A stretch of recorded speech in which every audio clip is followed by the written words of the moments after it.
How's everyone? When did the course start? Yesterday? Today? When? Right now. Okay. For how many people is this their first time with us? Wonderful. And how many people have been to something here in the past? Okay. Anyone doing this course for the second time? Why?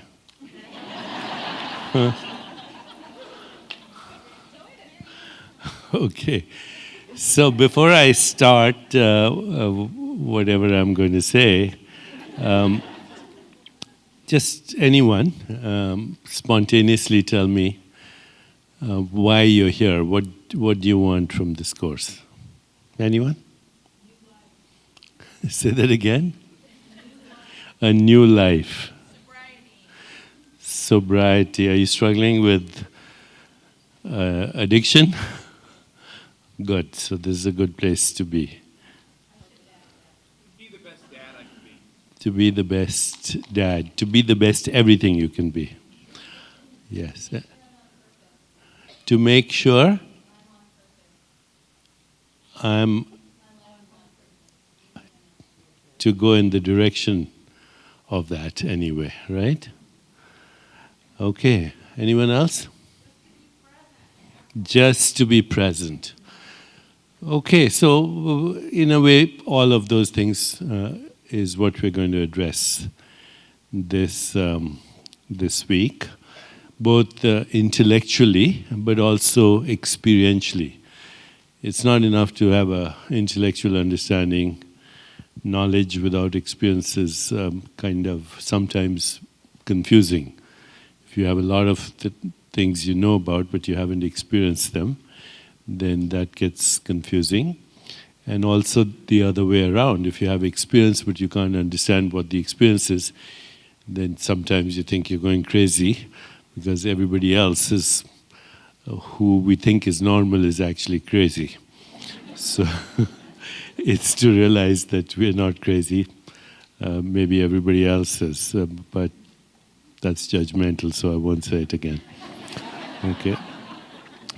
So let's start today with the most fundamental question of our existence. Does anyone know what that is? What's the most fundamental question of our existence? Wow. Okay, so who am I is the most fundamental question of our existence. And from there are other questions that follow. What do I want is another important question.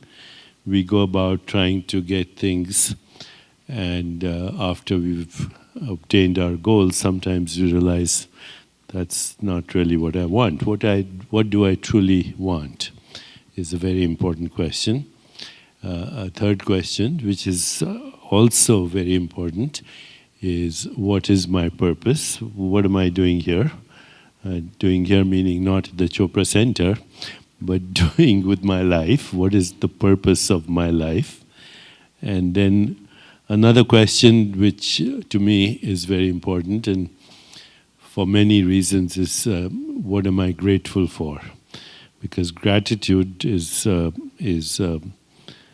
question. When we ask that question, it opens the door to our spirit, to our soul. So as part of our meditation, when you get more instructions, I believe everyone learned the primordial sound. Did everyone learn the primordial sound? Yes, the mantra? Okay. So now we're going to add things to that. So these 4 questions will play a big role. So let's only talk about the first question this morning. Who am I? Okay, so as you rightfully said, that's the most important question of our existence. And it's also, I is the most frequently used word in any language. I had lunch, I said I went to this movie, I'm in love, I'm scared, I want this, I don't want this, I'm in a good relationship. Actually, if you think about it, I is the most frequently used word in any language. And yet it's a great paradox that most people actually don't know who I is. So if I asked you something like, where are you right now? Where are you right now? Anyone? Okay. What do you mean by here? Where is here?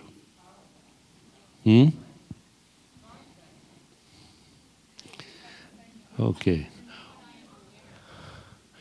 If I had my back turned to you, and I said, what's your name?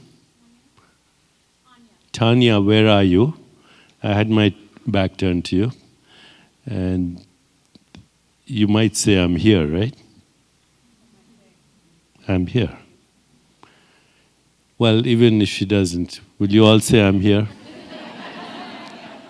Raise your hands. I'm here. So that's our normal experience. I is somewhere here, and everything else is somewhere there.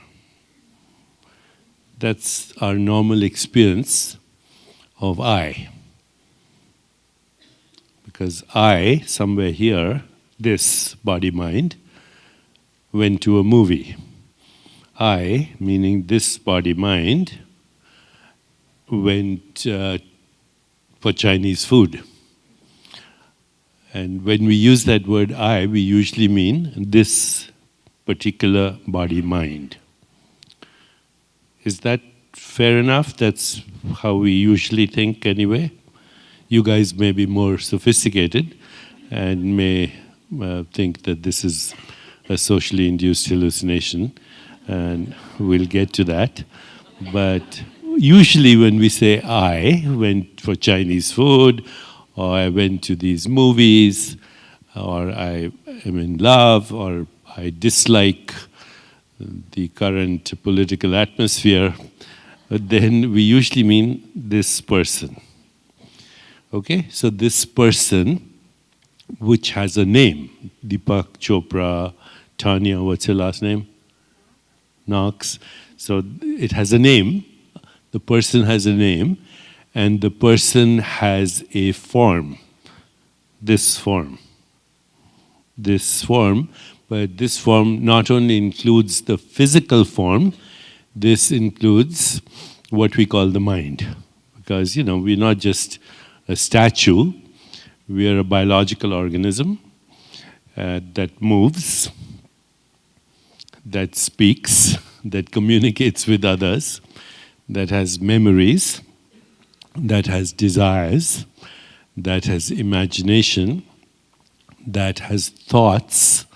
So we cannot just refer to the person as a body. We have to refer, if we are going to refer to the person, we have to refer to the person as both the body and the mind. Our biological organism is a body-mind.